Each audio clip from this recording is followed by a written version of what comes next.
Hello, this is Angelia, and you are listening to or watching the podcast Why You Do What You Do.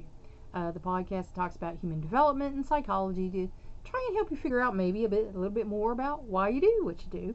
And last time we were talking about school phobia and other anxiety disorders, and we're going to take up on there again. School phobic children tend to be average or good students, so it's not like they're bad students, and that's why they don't want to go to school. They tend to be timid and inhibited away from home, but willful, stubborn, and demanding with their parents. I know a person who was like that, and they wanted to stay home because their brother stayed home and they didn't want to go to school. And so that's kind of how they were acting.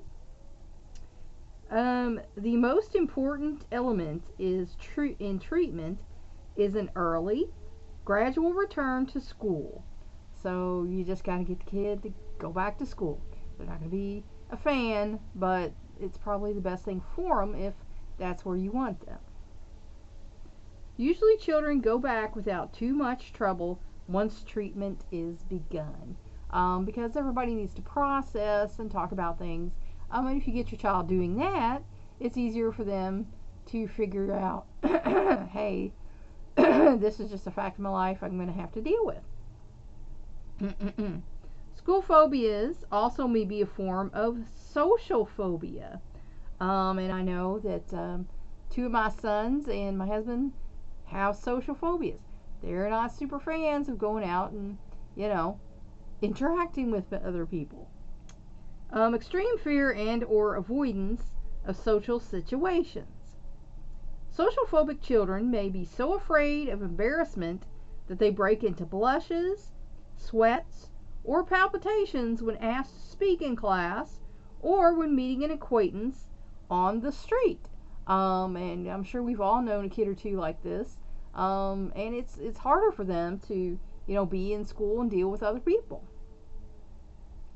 Social phobia is much more common than was once believed, affecting about 5% of children and 8% of adults. So there are people who tend to get more social phobic as they get older, because only 5% of children, but 8% of adults. And that's usually related to bad experiences. They have a bad experience that's caused them social phobia and anxiety, and so they kind of pull back from society. Social phobias run in families, so there may be a genetic component, and that's true. There are people in my family who are social phobic and have told me, oh no, you need to stay in with us and don't associate with other people. They're not going to be there, we're going to be there. And that's not how it really has worked in my life, but that's how they are. They're kind of social phobic, and that's a shame, because that can start the kid out that way too. Often these phobias are triggered by traumatic experiences, such as a child's mind going blank when the child is called on in class. That can certainly be one example. Children also can develop social phobias by observing how their parents respond to social situations. I know a child whose mother was basically what I would call a narcissistic sociopath, and it was a show all the time, and they were used in part of the show. Look at this child, how wonderful, look how cute he is, blah blah blah. And the child was up for examination all the time by people, and it made them very uncomfortable. Some children have a generalized anxiety disorder, which is not focused on one specific part of their lives, such as school or social relationships. These children worry about just about everything. School grades, being on time, wars, or earthquakes. And I've known a kid or two when I went to school who was like this, just worried about everything, very, anxious and everything. And I didn't understand it because I wasn't like that. And I was like, why are they worried about this? This is not affecting them. This doesn't have anything to do with them. But of course, later on I learned that was a thing. Their worry seems independent of their performance or of how they are regarded by others. And that's an odd thing too, is, I always wondered about that, and I always labeled it low self-esteem in school, because there were kids who just thought, that they sucked. And it's like, you clearly don't suck. You get good grades, people like you, I like you, so you clearly don't suck. And I just couldn't see it. They tend to be perfectionists, conformists, and self-doubters. And I don't think that don't take you down as fast as anything as being self-doubter. No confidence in yourself. And I had that problem for the longest time. I still have that problem sometimes. And I pray, Lord, just give me confidence to get this going and get this done, because I want to, and I feel like you want me to, but I just have doubts, and help down my unbelief, and that'll take you down faster than anything. They seek approval and need constant reassurance. And when I was young, I did seek approval and everything all the time. But I got to a certain age where I realized, probably about preteen, I wasn't going to get some people's approval. So I kind of copped the attitude like, well, you know what? I don't care.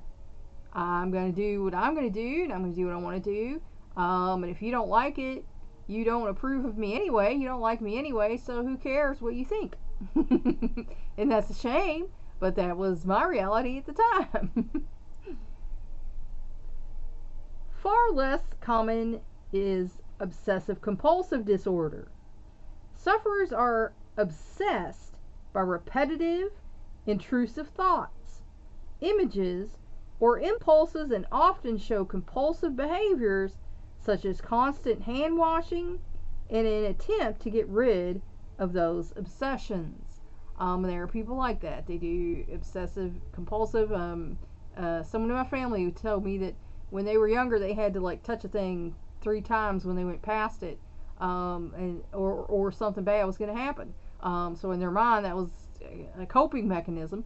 And there are people who do a lot of other obsessive things. And I even have my own rituals, to make my day feel like it goes better, a certain way I do things. So it's a problem when it gets out of hand, when it's interfering with your everyday life. Like I said, everybody else has schedules, rituals, or whatever, priorities. And that's fine until it starts interfering with your life. Then that's a problem, and you might want to go talk to somebody about that. Anxiety disorders of all these types are among the most prevalent mental health problems in the United States for children and adolescents. So, if your kid seems anxious, and they develop, some obscure behaviors, to kind of help them cope with that, your child might be crying for help. They might need some help with their anxiety, and there's no shame in taking them and getting them some help, to help them with their anxiety, because childhood's hard enough without going through it an anxious mess.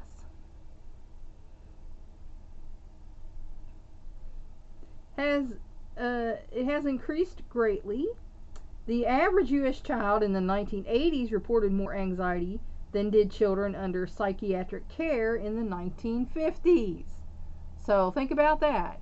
In the 1980s, more children said they felt like they might have anxiety than were actually in psychiatric care in the 1950s. So, yeah, that's a big increase. The reasons are related to such social conditions as rising divorce and crime and a general decline in connectedness. And that is, we have over a 50% divorce rate now. Crime has gone up and up since the 50s, of course. And connectedness. We are not connected as a society like we used to be. There are neighbors I have that never spoke to them a day in my life. Don't know them, don't know their name or anything. Now, in the 50s, and even when I was a kid in the 70s, we knew the neighbors. We talked to the neighbors. We were a lot more connected as a society. And now you have people who grow up in a family and they move away. somewhere, and they don't talk to their family, and I mean, it's just, there's no fabric of connectedness anymore. People just fall away and fall apart, and you know that hurts your child to not have that family. I've started in the past few years doing my genealogy, and there were cousins that I had that were fairly close cousins that I never even heard about, didn't know their name, never saw them a day in my life, and they were alive in the time I was, and the older ones just recently passed away, but never knew them, never heard about them, didn't know anything about them. And that's because the persons that they related to were antisocial. They had no desire to be involved with their family and visit with their family. And I feel like, we were the poorer for it because we could have used a little more family. It would have just been an enrichment to our life, I feel. Children and adolescents seem to feel these problems even more keenly than adults do, because kids are sensitive. Kids are still new, they still have a little bit of the shine on them from, coming down from heaven, and they're more sensitive to this stuff than adults are. Our feelings are bigger when we're littler. It's like we're all feeling, and then we grow up and become less feeling. It's like the bigger your body gets, the less your emotions get. These findings underline the importance of cohort and of the wider social environment in emotional development. So the cohesion of the family and the extended family is important to children. They want to feel that. They want to feel like they have that safety net of family. They want to feel like the neighborhood is safe. They want to feel like the school is safe, and society in general. And we know it's not really. But, to give them a feeling of safety and security is what you should be doing for your child. That's important. Anxiety disorders are twice as common among girls as among boys. And girls are just natural worriers. We just are. We worry about everything. We, get anxious about upcoming events that we have no control over, but we still get anxious and worry about it. And whereas guys are a little more blasé, I guess, about stuff like that. The heightened female vulnerability to anxiety begins as early as age 6. So from the time the girls get in first grade, we're more anxious and worried about what's going on. Females also are more susceptible to depression, which is similar to anxiety in some ways, and often goes hand in hand with it. And usually that's true. Usually, if you have anxiety, you also have depression. If you have depression, you usually also have anxiety. A tendency to anxiety and depression may stem from early experiences that make children feel a lack of control over what happens around them. And that can be divorce, that can be discord in the household, but it makes the child feel like, oh, well, I can't be sure of anything anymore, what's happening next? Nobody likes me is not an unusual complaint among school-aged children who tend to be popularity conscious, but a prolonged sense of friendlessness may be one sign of childhood depression, a disorder of mood that goes beyond normal temporary sadness. So friends are important to kids, and like I said, teach your kids to be a friend, to a kid that might not have friends, because that gives us a sense of belonging. And so if your child's a loner at a young age, and that continues, you might want to get them into a play group, get them into an after-school hobby or sport or something where they can make some friends and, develop a better, social outlook, so they don't, sit around and get depressed. At any given time, between 10 and 15% of children and adolescents have symptoms of depression. And so, that's a shame that 10 to 15% of our kids have symptoms of depression, such as inability to have fun or concentrate, fatigue, extreme activity or apathy, crying, sleep problems, feelings of worthlessness, weight changes, physical complaints, or frequent thoughts about death or suicide. And I know one of my kids was going through this in, middle childhood, and, I talked to him a lot. Because it's like, it's not worth it. And they were having problems with other kids or teachers or, girls. And it's like, it's not worth it. It's not, you have so much more to offer. Don't let this one thing destroy your life. You might have a great life ahead of you. Don't let this one thing, define your life, because it shouldn't. A lot of things are going to happen to you between the time you're born and the time you die. You cannot let one thing define you, or, you're cutting yourself short. If symptoms persist, the child should be given psychological help, because it's just going to get worse if you don't step in. So if your child is depressed, anxious, get them some help. Take them somewhere. It's probably not a phase. They're probably not going to get over it. Now, like with a breakup or breakup with a friend or whatever, that just does take time. That's going to happen. But if it's a general malaise that everything is bad, nothing is good, they're always depressed and anxious, then you need to get them some help, because that's something more serious, and you're only going to help them come out better than let them be a depressed, anxious person all their life, and that could lead to some tragic outcomes. Depression may lead to an attempted suicide and often signals the beginning of a recurrent problem that, if present during adolescence, is likely to persist into adulthood.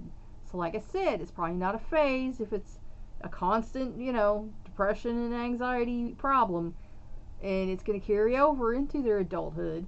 And especially once they get into middle age, then it becomes a big deal where some people have midlife crises anyway. So, you need to get your kids some help. If this is going on, get the kids some help.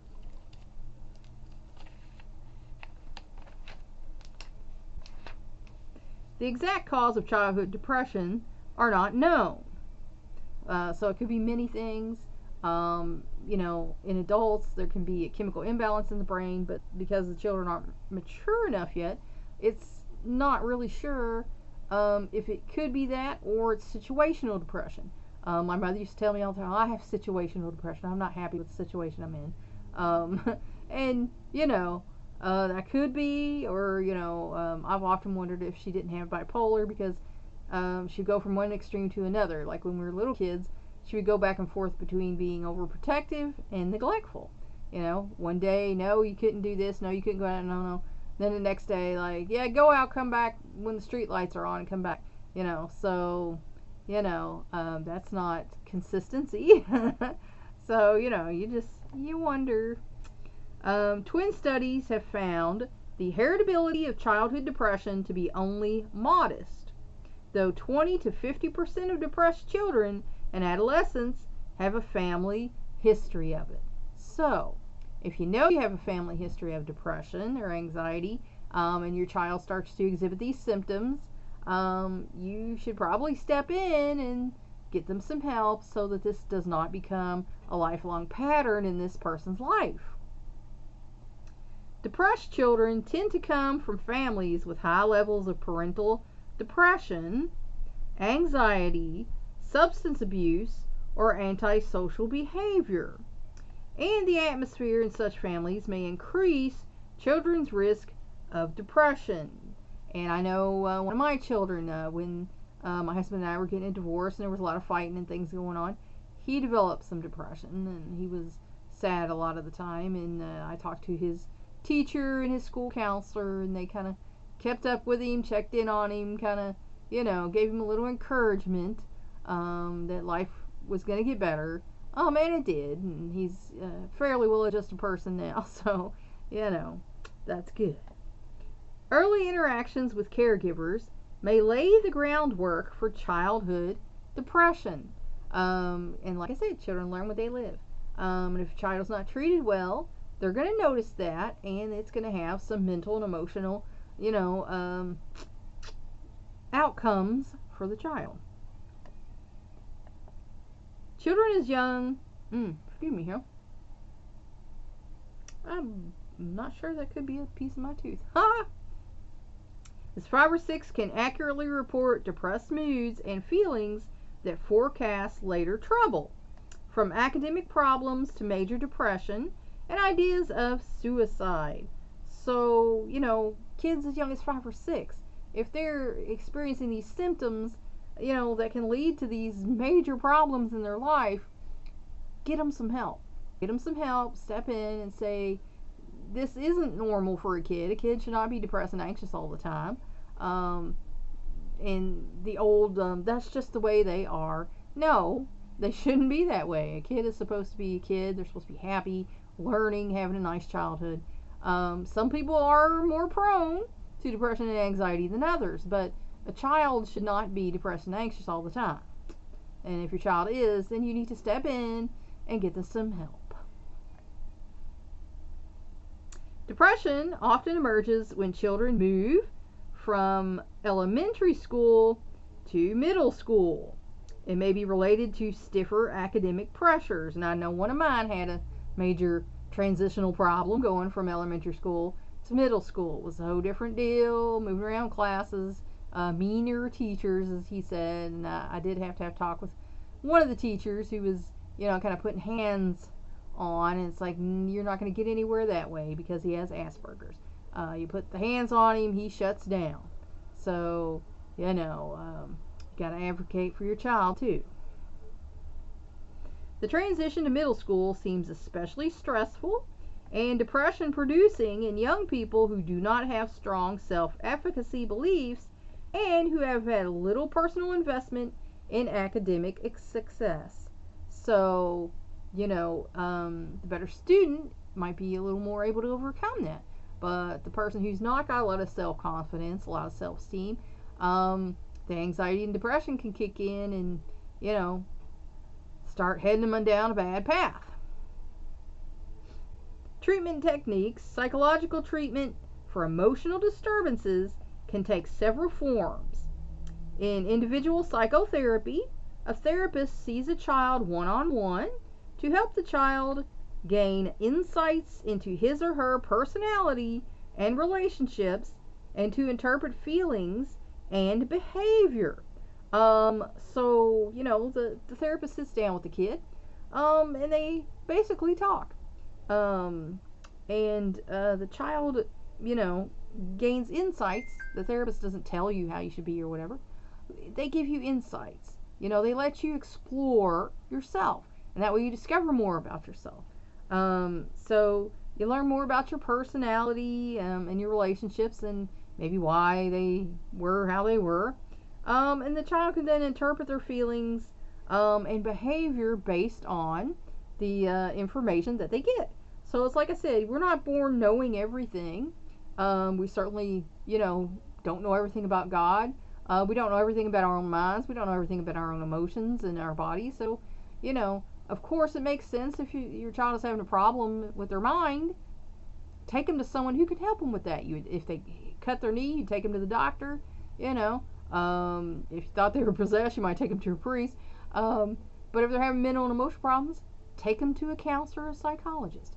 It's the same thing. Get that stigma out of there. Don't worry about that. And get them the help they need.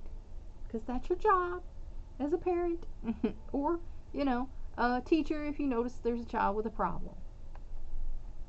Such treatment may be helpful at a time of stress, such as a death of a parent or parental divorce, and even a grandparent. And divorce is hard on kids. It's hard on the adults, but it's also hard on the kids because now their family's been split in two. There might be addition of other, kids, step kids, and half kids. Not half kids, but half brothers and sisters. But anyway, it can be stressful because the kid doesn't know what to make of this now. It's like, well, wait, now we were this and now we're this, and it's confusing to them. Even when a child has not shown signs of disturbance, because a lot of times they don't know how to verbally express to you what they're thinking about and what's bothering them. So they kind of just keep it inside. But it can affect their schoolwork. It can affect their behavior. So communication is key. You need to communicate to your kids what's going on, what's going to happen, and that everything's okay. This happens, it's fine, because they need to know that. They need to hear that. They need to hear from someone that's going to be okay.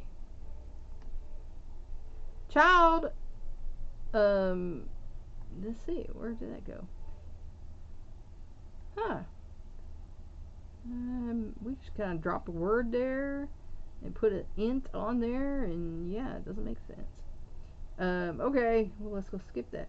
Child psychotherapy is usually more effective when combined with counseling for the parents, because as a child brings something up, they can talk to the parents about it and say, hey, here's what little Johnny said, what's that about? And oh, well, yeah, that happened, but it wasn't like that, it was like this. Oh, well, they think it's like this. Maybe you had to talk with them about that and straighten it out,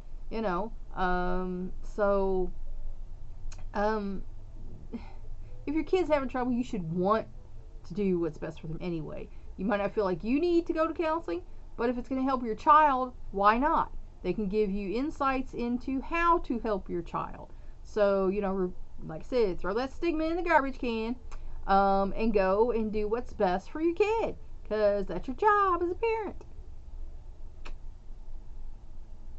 In family therapy, the therapist sees the family together, observes how members interact, and points out both growth-producing and growth-inhibiting or destructive patterns of family functioning, because we learn what we live. And if grandma did this and dad did this, then you might think that's a perfectly acceptable way of behaving or raising your child, when actually it's not, and it's actually detrimental and destructive to the child and your relationship with the child. So these are good things to learn if you came from an environment that wasn't like the super, positive, loving environment. Sometimes the child whose problem brings the family into therapy is, ironically, the healthiest member, responding openly to a troubled family situation. My mother went to therapy when my sister passed away, and she learned some things. But, my father was the tough guy. He was fine. The rest of us just kind of moved on with our lives. So really, she was coping the best because she admitted, this screwed me up. I got problems, and I need to go talk to somebody about this. Whereas the rest of us like, yeah, that was sad. Okay, I gotta go do this. So she was probably the most well-adjusted in that situation by admitting, this is screwed me up in the head, and I need help on, getting around this thing. Therapy can help parents confront their own conflicts and begin to resolve them. Because, no one got the perfect childhood. That's a fact of life. No one got it. Our parents are all human beings, and they all make mistakes. It can help you by helping your child. And that's why I say I learned from my kids about unconditional love. They looked at me with that little, and they, loved me unconditionally, and trusted me 100% to do what needed to be done for them and everything. And I never felt that before in my life. So I learned from my children, because I wanted to be the mom that they clearly looked to me to be, and so I was like, I'm going to be there, yes, 100% guys, and if that meant that other people in my family didn't like that, thought I was doing it wrong or whatever, then that's their problem, not mine. because I was doing what I knew was right. And like I said, my husband and I, we went to parenting classes because we both knew our parents didn't do it right. We wanted to learn how the best way, according to the conventional wisdom of the time, was to parent. We wanted to do it right, This is often the first step toward resolving the child's problems as well, because the child's troubled and they don't know how to process this, they don't know how to verbalize this. But if they see that you care enough to get involved and to try and resolve the problem with them, then what that gives them is the belief that things will be okay, and that you are going to work together to make things okay. And that gives them a little self-esteem, a little self-confidence, and a feeling of safety, which is what all children need. And that's where I'm going to leave you today. And I hope that helped you maybe think about a little bit more about why you do what you do. So please like and share this educational program to get this knowledge out into the world, to kind of help other people figure out maybe why they do what they do. And you can, if you want to help me out, you can subscribe to the YouTube channel. If you want to help me out even more, you can go to my Patreon and become a patron. That's all for now.